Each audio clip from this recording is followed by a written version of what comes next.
நீலமயில் மீதில் ஏறி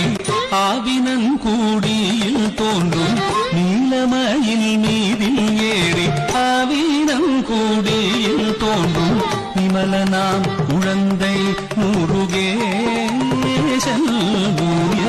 நித்தில பொன்முறுவல் வள்ளினேசன் விமலனாம் குழந்தை முருகேசன் நித்தில பொன்முறுவல் வள்ளினேசன் அவன் நீள்நிலம் தனில் அன்பு செய்திடும் அடியர் யாரையும் காத்து நின்றிடும் நீள்நிலம் தனில் அன்பு செய்திடும் அடியர் யாரையும் காத்து நின்றிடும் நித்திய ஜோதி வடிவமாம் பிரகாசம் தூரல் நெஞ்சை நீங்காதென்றும் அங்கு வாசி